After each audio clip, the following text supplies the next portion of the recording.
Hello designers, welcome back to uxuimania. ഇന്ന് നമ്മൾ Adobe XD start ചെയ്യുകയാണ്. Adobe Photoshopും Adobe XDയും തമ്മിലുള്ള ഒരു കമ്പാരിസൺ ഓൾറെഡി നമ്മളൊരു വീഡിയോ നേരത്തെ ഉണ്ടാക്കിയിട്ടുണ്ടായിരുന്നു. അപ്പം അതിനുശേഷം ഒരുപാട് ആൾക്കാരുടെ ഫീഡ്ബാക്ക് ഒക്കെ എനിക്ക് ഇൻസ്റ്റാഗ്രാമിൽ കിട്ടി. കാര്യം ഒരുപാട് കേരളത്തിലുള്ള ഡിസൈനേഴ്സിനും വെബ് ഡിസൈനേഴ്സിനും Adobe XD എന്ന് പേര് പോലും കേൾക്കാത്ത ആൾക്കാർ പോലും ഉണ്ടെന്നുള്ളതാണ് അതിൽ നിന്ന് മനസ്സിലാക്കാൻ കഴിഞ്ഞത്. കാര്യം പലരും ടിപ്പിക്കലി Adobe Photoshop തന്നെയാണ് ഇപ്പോഴും ഓൾറെഡി വെബ്സൈറ്റിനായിരുന്നാലും മറ്റെല്ലാ ടൈപ്പ് ഓഫ് ഡിസൈനിന് വേണ്ടിയിട്ട് യൂസ് ചെയ്ത് വരുന്നത്. Adobe XD എന്നുള്ളത് പല ആൾക്കാരിലേക്കും എത്തിപ്പറ്റിയിട്ടില്ല സത്യത്തിൽ, കേരളത്തിൽ പ്രത്യേകിച്ചും. അപ്പം Adobe XD കുറിച്ച് നമുക്ക് ഇന്നൊരു പുതിയ ഒരു ചാപ്റ്റർ ആയിട്ട് തന്നെ നമ്മൾ സ്റ്റാർട്ട് ചെയ്യുകയാണ്. അതിനകത്ത് Adobe XDയുടെ ബേസിക് കാര്യങ്ങളാണ് ഇന്ന് ഉൾപ്പെടുത്തിയിരിക്കുന്നത്. അതിനെക്കുറിച്ചൊരു ഓവർവ്യൂവും അതിൻ്റെ ടൂൾസുകളെ കുറിച്ചും. അപ്പോൾ Adobe XD ഇല്ലാത്തവർ ഞാൻ നേരത്തെ ചെയ്ത വീഡിയോയിൽ നിന്നും അതിൻ്റെ ലിങ്ക് എടുത്ത് ഇൻസ്റ്റാൾ ചെയ്ത് ഇവിടുന്ന് അത് നല്ലൊരു സ്റ്റാർട്ടിംഗ് ആയിട്ട് തുടങ്ങുക. അതെല്ലാം ഓൾറെഡി അറിയാവുന്നവർക്ക് ഇതെല്ലാം ബേസിക് കാര്യങ്ങളാണ് ഇന്നത്തെ എപ്പിസോഡിൽ നമ്മൾ ഉൾപ്പെടുത്തുന്നത്.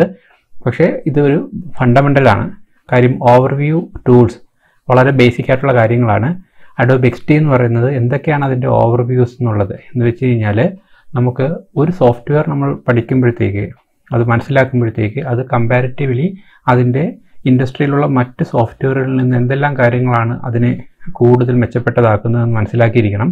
അതിനു വേണ്ടിയിട്ട് ഞാൻ ഇന്നിവിടെ പ്രധാനമായിട്ടും ഒരു 10 പോയിന്റ്സുകൾ Adobe XDയെ മറ്റ് സോഫ്റ്റ്വെയറുകൾ പ്രത്യേകിച്ചും Adobe Photoshop പോലുള്ള മറ്റ് സോഫ്റ്റ്വെയറുകളിൽ നിന്നും UI ഡിസൈനിങ്ങിന് കൂടുതൽ മെച്ചപ്പെടുത്തുന്ന 10 പോയിന്റുകളാണ് ഞാനിവിടെ ഓവർവ്യൂ ആയിട്ട് പറയുന്നത്. ഈ 10 പോയിന്റും നിങ്ങൾ ഓൾറെഡി കേട്ട് അത് എഴുതി വെച്ചോ അല്ലെങ്കിൽ മനസ്സിലാക്കി വെക്കണം. കാര്യം എന്ന് വെച്ച് കഴിഞ്ഞാൽ വളരെ പ്രധാനപ്പെട്ട ഒരു സോഫ്റ്റ്വെയർ ആണിത്. ഗ്രാഫിക് ഡിസൈനേഴ്സ് ആയിട്ടുള്ള ഒരുപാട് സുഹൃത്തുക്കൾ ഇപ്പോൾ UI ഡിസൈനിങ്ങിലേക്ക് കയറുന്നതായിട്ടൊക്കെ എനിക്ക് ഇൻസ്റ്റാഗ്രാമിൽ മെസ്സേജ് കിട്ടുന്നുണ്ട്. അവർക്കൊക്കെ തുടക്കത്തിൽ തന്നെ നല്ലൊരു പ്ലാറ്റ്ഫോമാണ് Adobe XD. ഇവിടുന്ന് തന്നെ നിങ്ങൾ ഡിസൈൻ ചെയ്ത് തുടങ്ങുക. Adobe XDയിൽ നിന്ന് തന്നെ എല്ലാ ടൈപ്പ് ഓഫ് UI ലെവലിലുള്ള ഡിസൈനുകൾ നിങ്ങൾക്ക് ചെയ്യാൻ പറ്റും. അതിൽ നിന്ന് നിങ്ങൾക്ക് ചെയ്ത് ശീലിക്കുകയാണെന്നുണ്ടെങ്കിൽ അത് വളരെ ഹെൽപ്ഫുൾ ആയിരിക്കും. ഓക്കെ, അപ്പോൾ നമുക്ക് Adobe XDയെ കുറിച്ച് പറയുകയാണെന്നുണ്ടെന്നുണ്ടെങ്കിൽ ഇത് മാക്കിലും വിൻഡോസിലും ഒരുപോലെ വർക്ക് ചെയ്യുന്ന ഒരു ആപ്ലിക്കേഷനാണ്. കാര്യം ഡിസൈനേഴ്സ് ഒരുപാട് ആൾക്കാർ മാക്കിൻടോഷ് എന്ന് പറയുന്ന ഓപ്പറേറ്റിംഗ് സിസ്റ്റം ആണല്ലോ യൂസ് ചെയ്യുന്നത്. കുറേ ആൾക്കാർ വിൻഡോസും. കേരളത്തിൽ എനിക്ക് തോന്നുന്നു കൂടുതൽ ആൾക്കാരും വിൻഡോസ് തന്നെയാണ് യൂസ് ചെയ്യുന്നത്. പക്ഷേ ഗ്ലോബലി എടുക്കുകയാണെന്നുണ്ടെങ്കിൽ മാക്കാണ് ഏറ്റവും കൂടുതൽ ഡിസൈനേഴ്സ് യൂസ് ചെയ്യുന്നത്. അപ്പം നമുക്ക് മാക്കിലും വിൻഡോസിലും വർക്ക് ചെയ്യുന്ന ഒരു പ്ലാറ്റ്ഫോമാണ് ഇതെന്നുള്ളത് വളരെ എടുത്തു പറയേണ്ട ഒരു കാര്യമാണ്. കാര്യം ഒരുപാട് ചില ആപ്ലിക്കേഷൻസുകൾ ചിലത് മാക്കിൽ മാത്രമേ വർക്ക് ചെയ്യത്തുള്ളൂ, മാക്കിൽ മാത്രം വർക്ക്. സ്കെച്ചൊക്കെ എന്ന് പറയുന്നത് മാക്കിൽ വർക്ക് ചെയ്യുന്നതാണ്, അത് വിൻഡോസിൽ വർക്ക് ചെയ്യുന്നില്ല. അപ്പം ഇതുപോലുള്ള ഒരു ക്ലാഷിംഗ് ഉണ്ടാകാനുള്ള ചാൻസ് ഉണ്ട്. പക്ഷേ XDയെ സംബന്ധിച്ചിടത്തോളം, Adobe XDയെ സംബന്ധിച്ചിടത്തോളം നമുക്ക് 2 ഓപ്പറേറ്റിംഗ് സിസ്റ്റത്തിലും വർക്ക് ചെയ്യുന്ന ഒരു നല്ല ആപ്ലിക്കേഷനാണ്. ഓക്കെ, അപ്പം നമുക്കതിൻ്റെ കുറച്ച് കൂടെ ഡീറ്റെയിൽ ആയിട്ടുള്ള അതിൻ്റെ പ്രത്യേകതകൾ എന്താണെന്ന് നോക്കാം. അതിൽ ഫസ്റ്റ് പോയിന്റ് എനിക്ക് പറയാനുള്ളത്, അത് വളരെ വെക്റ്റർ ബേസ്ഡ് ആയിട്ടുള്ള ഒരു ആപ്ലിക്കേഷനാണ്. വെക്റ്റർ ക്വാളിറ്റി എന്ന് പറഞ്ഞു കഴിഞ്ഞാൽ അറിയാമല്ലോ, ഏറ്റവും മികച്ച ക്വാളിറ്റി. ഫോട്ടോഷോപ്പൊക്കെ എന്ന് പറയുന്നത് പിക്സലേറ്റഡ് ആണ്. ഇമേജ് എഡിറ്റിംഗ് പോലുള്ള സോഫ്റ്റ്വെയർ ആയതുകൊണ്ട് അതിന് കൂടുതൽ പിക്സലേറ്റഡ് ആയിട്ടുള്ള കാര്യങ്ങളുമാണ് കൂടുതൽ അതിൽ ചെയ്യുന്നത്. പക്ഷേ വെക്റ്റർ ആകുമ്പോൾ അതിൻ്റെ ക്വാളിറ്റി എത്രമാത്രം വലിയ ഫയലായിരുന്നാലും എന്തുമാത്രം ഹെവി ആയിരുന്നാലും അതിന് വെക്റ്റർ ക്വാളിറ്റി എന്ന് പറയുമ്പോൾ വളരെ ബെസ്റ്റ് ഔട്ട്പുട്ട് തരാൻ പറ്റും. അതാണ് ഇതിൻ്റെ ഏറ്റവും ഫസ്റ്റ് പോയിന്റ് ആയിട്ട് കാണുന്നത്. പിന്നീട് ലൈറ്റ് വെയിറ്റ് ആയിട്ടുള്ള ഒരു ആപ്ലിക്കേഷനാണ്. ലൈറ്റ് വെയിറ്റ് എന്ന് പറഞ്ഞാൽ ഇപ്പോൾ Adobe ഫോട്ടോഷോപ്പിലാണ് നിങ്ങളൊരു ഡിസൈൻ ചെയ്യുന്നതെങ്കിൽ അത് സേവ് ചെയ്ത് കഴിഞ്ഞാൽ കുറഞ്ഞതൊരു 10 MB കാണും സൈസ് അല്ലേ. പക്ഷേ XDയിലാണ് നിങ്ങൾ ചെയ്തിട്ട് സേവ് ചെയ്യുന്നതെങ്കിൽ ചിലപ്പോൾ ഒരു വലിയ ഹെവി പ്രോജക്റ്റ് പോലും ഒരു 5 MB പോലും വരില്ല. അത്രമാത്രം ലൈറ്റ് വെയിറ്റ് ആയിട്ടുള്ള ഒരു ആപ്ലിക്കേഷനാണ്. അതോടൊപ്പം എഡിറ്റിംഗ്, നമ്മൾ ഫോട്ടോഷോപ്പിലൊന്നും ചിന്തിക്കാത്ത പോലെ കാര്യമാണ്. എഡിറ്റിംഗ് എന്ന് പറഞ്ഞാൽ ഒരേ സമയത്ത് ഒരുപാട് ഡിസൈനേഴ്സിന് ഒരു വലിയ ഓർഗനൈസേഷനിലൊക്കെ ഒരു പ്രോജക്റ്റ് ചെയ്യുമ്പോൾ ഒരു ഡിസൈനർ ആയിരിക്കില്ല ചിലപ്പോൾ ചെയ്യുന്നത്. ഒരുപാട് പേരെ അത് കോർഡിനേറ്റ് ചെയ്യും. നമുക്കത് ഓരോരുത്തരെ അതിനകത്ത് അസൈൻ ചെയ്ത് വെച്ചിട്ട് ഒരാൾക്ക് തന്നെ ഒരു പ്രോജക്റ്റ് ചെയ്യുന്നതിനോടൊപ്പം മറ്റാൾക്കാർക്കും അതിനകത്ത് കയറി കൊളാബറേറ്റ് ചെയ്ത് ഡിസൈൻ ചെയ്യാനുള്ള ഒരു ഓപ്ഷൻ ഉണ്ട്. It's a very good functionality. അടുത്ത real time preview in mobile. UI design എന്ന് പറഞ്ഞാൽ അറിയാമല്ലോ, നമുക്ക് മൊബൈൽ ഇസ് വെരി ഇമ്പോർട്ടൻ്റ് ആണ്. ഒരു വെബ്സൈറ്റ് ചെയ്ത് കഴിഞ്ഞാൽ അത് റെസ്പോൺസീവായിട്ട് മൊബൈലിൽ കാണണം, മൊബൈലിൻ്റെ അതേ റെസൊല്യൂഷനിൽ കാണണം. അതല്ല ഒരു മൊബൈൽ ആപ്ലിക്കേഷനാണ് ചെയ്യുന്നതെങ്കിൽ നമുക്ക് മൊബൈലിൽ കറക്റ്റായിട്ട് ഫിറ്റ് ആകണം. അപ്പോൾ നമ്മൾ Adobe XDയിലാണ് ഡിസൈൻ ചെയ്യുന്നതെങ്കിൽ റിയൽ ടൈമിൽ തന്നെ നമ്മുടെ മൊബൈൽ ഫോൺ കമ്പ്യൂട്ടറുമായി കണക്ട് ചെയ്ത് വെബ്സൈറ്റിൽ എങ്ങനെയാണ് ഒരു ഡെസ്ക്ടോപ്പിൽ കാണുന്നത് അത് മൊബൈലിൽ എങ്ങനെ കാണും എന്നുള്ളത് റിയൽ പ്രിവ്യൂ കാണാൻ പറ്റും. വളരെ അഡ്വാൻറ്റേജ് ആണ്, വളരെ എടുത്തു പറയാവുന്ന ഒരു പോയിൻ്റാണ് അല്ലേ. ഓക്കെ, ഇനി മറ്റൊരു പോയിന്റ് ഇതിനെന്ന് പറയുന്നത് റിപ്പീറ്റ് ഗ്രിഡ് എന്ന് പറയുന്നൊരു ഗ്രിഡ് ഉണ്ട്. നമുക്കൊരു ബോക്സോ മറ്റെന്തെങ്കിലും ഒരു ഷേപ്പ് ഫോട്ടോഷോപ്പിൽ ചെയ്താൽ അത് കോപ്പി പേസ്റ്റ് ചെയ്ത് നമ്മൾ ഒരുപാട് ഡ്യൂപ്ലിക്കേറ്റ് ചെയ്ത് വെക്കാറില്ലേ, അത് അഡോബ് എക്സ്ഡിയിൽ റിപ്പീറ്റ് ഗ്രിഡ് എന്ന് പറയുന്നൊരു ഓപ്ഷൻ വെച്ചിട്ട് വളരെ സിമ്പിളായിട്ട് എത്ര എലമെൻസുകൾ വേണമെങ്കിലും നമുക്ക് അടുപ്പിച്ച് റിപ്പീറ്റ് ചെയ്യിക്കാനുള്ളൊരു ഓപ്ഷൻ ഉണ്ട്. അത് എക്സ്ഡിയിലെ വളരെ നല്ലൊരു അഡ്വാൻറ്റേജ് ആയിട്ടുള്ള പോയിൻ്റാണ്.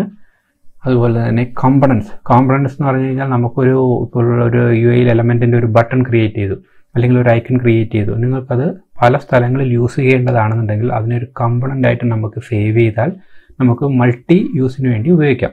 അപ്പോൾ അത് കൺസിസ്റ്റൻ്റ് ആയിരിക്കും. ഒരു ബട്ടൺ ഒരു സൈഡിൽ ഉപയോഗിച്ച് കഴിഞ്ഞാൽ അടുത്ത പേജിൽ ബട്ടൺ ഒന്നും ചെയ്യേണ്ട ആവശ്യമില്ല, ഈ കമ്പണൻ്റ് തന്നെ നമുക്ക് അവിടെ യൂസ് ചെയ്യാം. ഓക്കെ, അപ്പോൾ നല്ല കൺസിസ്റ്റൻ്റ് ആയിട്ടൊരു ഡിസൈൻ നമുക്ക് ക്രിയേറ്റ് ചെയ്യാൻ പറ്റും. ഓക്കെ, അടുത്തത് ഇൻറ്ററാക്റ്റീവ് പ്രോട്ടോടൈപ്പ്. ഫോട്ടോഷോപ്പിലൊന്നും നമ്മൾ കണ്ടിട്ട് പോലും ഇല്ലാത്ത ഒരു മേഖലയാണ് പ്രോട്ടോടൈപ്പിംഗ് എന്ന് പറയുന്നത്. ചെയ്ത ഡിസൈനിന് ഒരു വെബ്സൈറ്റിൻ്റെ ഡിസൈൻ ചെയ്താൽ അതിലൊരു ബട്ടൺ ക്ലിക്ക് ചെയ്താൽ അത് എങ്ങനെ അടുത്ത പേജിൽ പോകുന്നു, അത് എങ്ങനെ സ്ക്രോൾ ചെയ്ത് അടുത്ത സെഷനിൽ പോകുന്നു, ഒരു ഡ്രോപ്പ് ഡൗൺ നമ്മൾ ചെയ്ത് കഴിഞ്ഞാൽ അതിൽ മൗസ് ഓവർ വരുമ്പോൾ എങ്ങനെയാണ് ആ ഡ്രോപ്പ് ഡൗൺ വർക്ക് ചെയ്യുന്നത്, ഒരു ബാനർ ക്രിയേറ്റ് ചെയ്താൽ നെക്സ്റ്റ് ബാനർ ഇമേജ് ക്ലിക്ക് ചെയ്താൽ എങ്ങനെയാണ് ബാനർ ഇമേജ് സ്ക്രോൾ ചെയ്ത് കാണുന്നത്, ഇതൊക്കെ ഇൻറ്ററാക്റ്റീവ് ചെയ്ത് നമുക്ക് പ്രോട്ടോടൈപ്പായിട്ട് ആനിമേറ്റ് ചെയ്യാനുള്ള ഒരു ഓപ്ഷൻ അഡോബ് എക്സ്ഡിയിലുണ്ട്. അത് വളരെ പ്രധാനപ്പെട്ടൊരു പോയിൻ്റാണ്.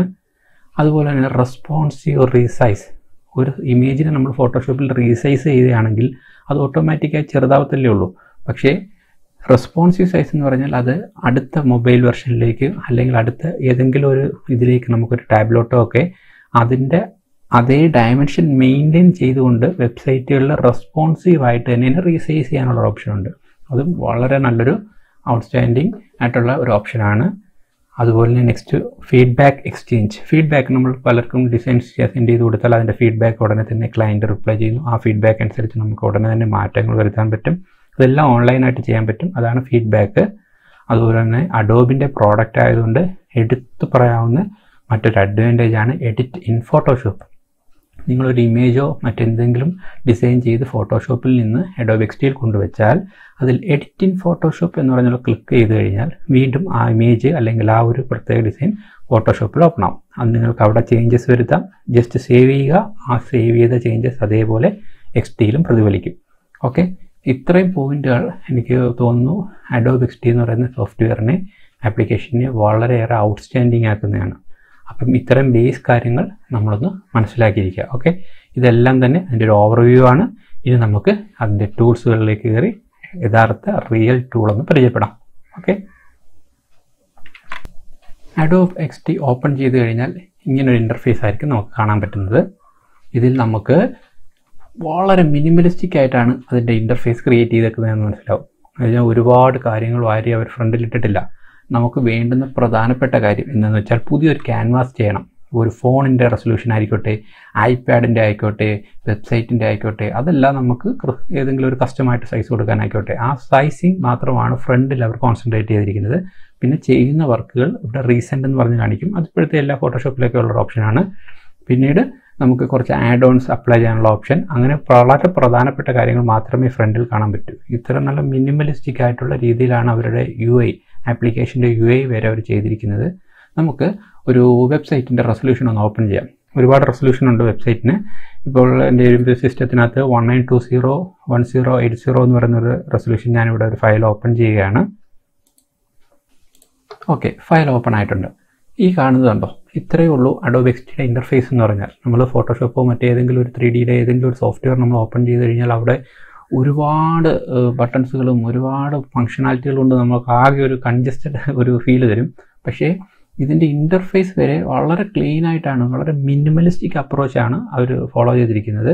അതുകൊണ്ട് തന്നെ നമുക്ക് ഓരോന്നും പെട്ടെന്ന് മനസ്സിലാക്കാനും അത് പെട്ടെന്ന് നമുക്കതിന് യൂസ് ചെയ്യാനൊക്കെയുള്ള വളരെ ഹെൽപ്ഫുള്ളാണ്. ഇപ്പം നമുക്ക് പ്രധാനമായിട്ട് എന്തൊക്കെയാണ് കൊടുത്തിരിക്കുന്നത് നോക്കാം. ഇവിടെ നിങ്ങൾ ലെഫ്റ്റിലോട്ട് നോക്കുകയാണെങ്കിൽ ഒരു ഹാംബർഗർ മെനു, ഈ 3 ലൈൻസ് ഇങ്ങനെ ഇടുന്ന മെനൂസ് നിങ്ങൾ വെബ്സൈറ്റുകളിലൊക്കെ കണ്ടിട്ടുണ്ടായിരിക്കും. അറിഞ്ഞുകൂടാത്തവർക്കാണ് പറയുന്നത്. ഇത് എല്ലാവർക്കും കോമൺ ആണെങ്കിലും ഒരുപാട് ആൾക്കാർക്ക് അറിഞ്ഞുകൂടാത്തത് ഉണ്ടായിരിക്കും. അതുകൊണ്ടാണ് പറയുന്നത്. ഇതിനെ ഹാംബർഗർ മെനു എന്നാണ് പറയുന്നത്. ഒരു 3 കണ്ടു കഴിഞ്ഞാൽ ഒരു ബർഗറിൻ്റെ ഷേപ്പ് ഫീൽ ചെയ്യുന്നതുകൊണ്ട് അതിൽ ക്ലിക്ക് ചെയ്ത് കഴിഞ്ഞാൽ നമുക്ക് വേണ്ടുന്ന എല്ലാ കാര്യങ്ങളും അതിനകത്തോട്ട് അവരുടെ save as, export, import, share തുടങ്ങി കുറേ നമുക്ക് ഉള്ള ഫംഗ്ഷനുകളെല്ലാം അതിലേക്ക് അവർ ഡംപ് ചെയ്തൊക്കെയാണ്. സോ അത് അവിടെ നിൽക്കട്ടെ. ഹാംബർഗറിനകത്താണ് അത്തരം ഫംഗ്ഷനാലിറ്റികൾ കൊണ്ടിട്ടിരിക്കുന്നത്. പിന്നീടുള്ളത് ടൂൾസുകളാണ്. ഒരുപാട് ടൂൾസുകൾ ഇതിൽ കാണാൻ പറ്റില്ല. ഫോട്ടോഷോപ്പിൽ കാണുന്ന അത്രയും ടൂൾസുകളൊന്നും ഇതിലില്ല. നമുക്ക് വേണ്ടുന്നത് മാത്രം അവരവിടെ സ്പെഷ്യലൈസ് ചെയ്ത നമുക്ക് തരുന്നുള്ളൂ. അതിൽ പ്രധാനപ്പെട്ടതാണ് നമുക്കറിയാം മൂവ് ടൂൾ. ഫോട്ടോഷോപ്പിൽ നമ്മൾ നിരന്തരം ഉപയോഗിക്കുന്ന ടൂളാണ് മൂവ് ടൂൾ. അതിൻ്റെ ഷോർട്ട് കട്ട് എന്ന് പറയുന്നത് വി തന്നെയാണ്. ഷോർട്ട് കട്ട് എന്ന് പറഞ്ഞപ്പോഴാണ് ഫ്രണ്ട്സ്, നമ്മൾ ഷോർട്ട് കട്ട് എല്ലാ ടൂൾസിൻ്റെയും ഷോർട്ട് കട്ട്സുകൾ കഴിവതും അറിഞ്ഞിരിക്കണം. ഒരു ഡിസൈനറായിട്ടുള്ള ആൾക്കാർക്ക് ഷോർട്ട് കട്ട്സ് എന്ന് പറയുന്നത് വളരെ ക്രിട്ടിക്കായ ഒരു കാര്യമാണ്. കാര്യം വളരെ പെട്ടെന്ന് നമുക്ക് പ്രൊഡക്ടിവിറ്റി കൂട്ടുന്നതിന് ഷോർട്ട് കട്ട്സ് വളരെ ഇമ്പോർട്ടൻ്റ് ആണ്. പഠിക്കുമ്പോൾ ഏത് സോഫ്റ്റ്വെയർ ആയിരുന്നാൽ തന്നെയും അത് നിങ്ങൾ ഷോർട്ട് കട്ട്സുകൾ അപ്ലൈ ചെയ്ത് ശീലിച്ച് പഠിക്കണം. അപ്പോൾ മൂവ് ടൂൾ എന്ന് പറഞ്ഞാൽ അറിയാം. പിന്നെ നമുക്കറിയാം റെക്റ്റാങ്കിൾ ഷേപ്പ് വരയ്ക്കാൻ വേണ്ടിയിട്ടുള്ളത്. നമുക്ക് ഇഷ്ടമുള്ള റെക്റ്റാങ്കിൾ ഷേപ്പ് വരയ്ക്കാൻ വേണ്ടിയിട്ടുള്ള റെക്റ്റാങ്കിൾ ടൂൾ, അത് 6 അതിൻ്റെ ഷോർട്ട് കട്ട്. അതുപോലെ തന്നെ എലിപ്സ്, വട്ടം ഒക്കെ വരയ്ക്കാൻ ഷിഫ്റ്റ് ക്ലിക്ക് ചെയ്തുകൊണ്ട് നമുക്ക് സർക്കിൾ ഷേപ്സുകൾ ഇങ്ങനെ ക്രിയേറ്റ് ചെയ്യാൻ, അതൊക്കെ നമ്മുടെ കോമൺ ആയിട്ടുള്ള കാര്യങ്ങൾ തന്നെയാണ്. അതുപോലെ തന്നെ പോളിഗൺ ക്രിയേറ്റ് ചെയ്യാൻ, ലൈൻസ് ക്രിയേറ്റ് ചെയ്യാൻ വേണ്ടിയിട്ടുള്ള ലൈൻ ഷേപ്പ്, പെൻ ടൂൾ ഫോട്ടോഷോപ്പിലുള്ളതുപോലെ തന്നെ നമുക്ക് ഫോട്ടോഷോപ്പിലുള്ള അതേ ഒരു മെത്തേഡ് തന്നെയാണ്. അതേ കണക്ക് നമുക്ക് പെൻ ടൂൾ യൂസ് ചെയ്യാനുള്ള ഓപ്ഷൻ ഉണ്ട്. പിന്നെ ടെക്സ്റ്റ് ടൂൾ എല്ലാവർക്കും അറിയാം, ടൈപ്പിങ്ങിനുള്ളത്. അതുപോലെ തന്നെ മറ്റൊരു ടൂളാണ് ആർട്ട് ബോർഡ്.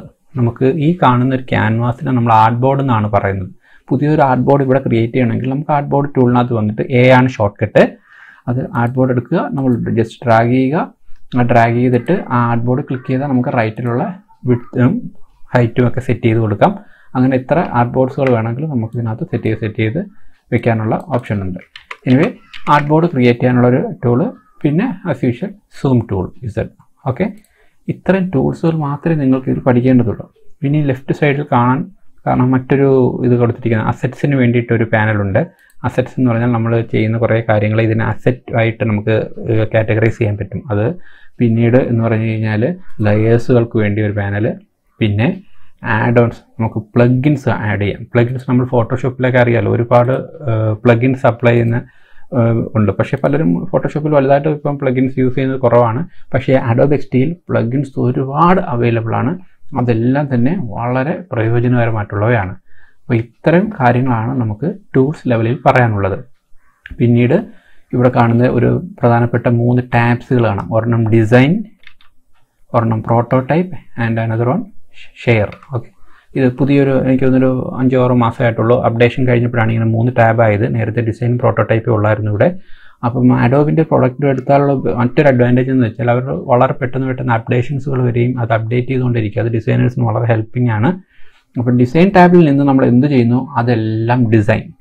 ആ ഡിസൈൻ ചെയ്ത ഡിസൈനുകളെ നമ്മൾ പരസ്പരം ഇൻ്ററാക്ട് ചെയ്യിപ്പിച്ച് പ്രോട്ടോടൈപ്പ് ആക്കണമെങ്കിൽ പ്രോട്ടോടൈപ്പ് ടാബിൽ വരിക.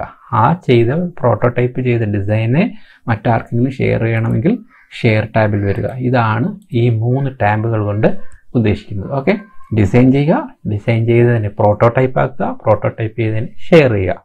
ഓക്കെ, ഇനി ഈ കിടക്കുന്ന ക്യാൻവാസ് ആണ് നമ്മുടെ ക്യാൻവാസ്. എല്ലാവരും നമുക്കറിയാം, ഡിസൈൻ ചെയ്യുന്ന ഫോട്ടോഷോപ്പിൽ ഫയൽ എടുക്കുന്ന പോലെ ഉള്ളൂ.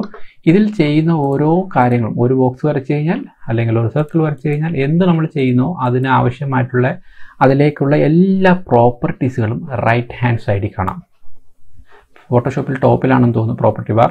എനിവേ, ഈ കാണുന്ന ഓരോ ഷേപ്പ് നമ്മൾ ചെയ്യുന്ന കാര്യങ്ങൾക്ക് ഈക്വലൻ്റ് ആയിട്ടുള്ള പ്രോപ്പർട്ടീസ് എല്ലാം റൈറ്റ് ഹാൻഡ് സൈഡിലായിട്ടാണ് തരുന്നത്. ഫോർ എക്സാമ്പിൾ, ഇപ്പോൾ ഒരു സർക്കിൾ വരയ്ക്കുക, അതിൻ്റെ കളർ മാറ്റണമെങ്കിൽ അല്ലെങ്കിൽ അതിൻ്റെ സ്ട്രോക്ക് മാറ്റണമെങ്കിൽ, അങ്ങനെ നമുക്ക് അതുമായിട്ട് റിലേറ്റഡ് അതിൻ്റെ തിക്നെസ് മാറ്റണം, അങ്ങനെ എല്ലാ ടൈപ്പ് ഓഫ് നമ്മളൊരു ഷേപ്പ് വരച്ച് കഴിഞ്ഞാൽ എന്തിനു വേണ്ടോ അതിനാവശ്യമായിട്ടുള്ള കാര്യങ്ങളുടെ എല്ലാത്തിൻ്റെയും പ്രോപ്പർട്ടീസ് റൈറ്റ് ഹാൻഡ് സൈഡിലും കാണുന്നു. അപ്പോൾ ലെഫ്റ്റിൽ ടൂൾ, ടോപ്പിൽ നമ്മുടെ ക്യാൻവാസിനെ കുറിച്ചുള്ള ഡീറ്റെയിൽസ്, റൈറ്റ് സൈഡിൽ എല്ലാ പ്രോപ്പർട്ടീസും. ഇത്തരം കാര്യങ്ങളുടെ ഒരു ബേസ്മെൻറ്റ് ഉണ്ടാക്കിയാൽ തന്നെ നിങ്ങൾക്ക് അഡോബ് എക്സ്ഡിയിലേക്ക് കയറാനുള്ള ഒരു ബേസ്മെൻ്റായി. അപ്പം ഇത്തരം ടൂളുകളും ഇത്തരം പ്രോപ്പർട്ടീസുകളും വെച്ചുകൊണ്ട് നമുക്കിതിനകത്ത് പല ടൈപ്പ് ഓഫ് ഡിസൈൻസുകൾ ക്രിയേറ്റ് ചെയ്യാം. അപ്പോൾ ഈ ഒരു എപ്പിസോഡിൽ ഞാൻ പറഞ്ഞതുപോലെ ഓവർവ്യൂവും ഈ ഒരു ബേസ്മെൻറ്റ് ടൂൾസും മതി. ബാക്കിയുള്ളത് നമുക്ക് വരുന്ന ഓരോരോ എപ്പിസോഡുകളിലായിട്ട് കൂടുതൽ കാര്യങ്ങൾ പഠിക്കാം. ഇതിലെങ്ങനെയാണ് വെബ്സൈറ്റ് ചെയ്യുന്നത്, എങ്ങനെയാണ് മൊബൈൽ ആപ്ലിക്കേഷൻ ചെയ്യുന്നത്, അങ്ങനെ ഒരുപാട് കാര്യങ്ങൾ. ഓക്കെ, അപ്പോൾ എന്തായാലും അതിൻ്റെ ഒരു ബേസ്മെൻറ്റ് കിട്ടിയെന്ന് ഞാൻ പ്രതീക്ഷിക്കുന്നു. അപ്പോൾ നമുക്ക് മറ്റൊരു ഇൻഫോർമേറ്റീവ് വീഡിയോ ആയിട്ട് വീണ്ടും കാണാം. Till then, bye guys.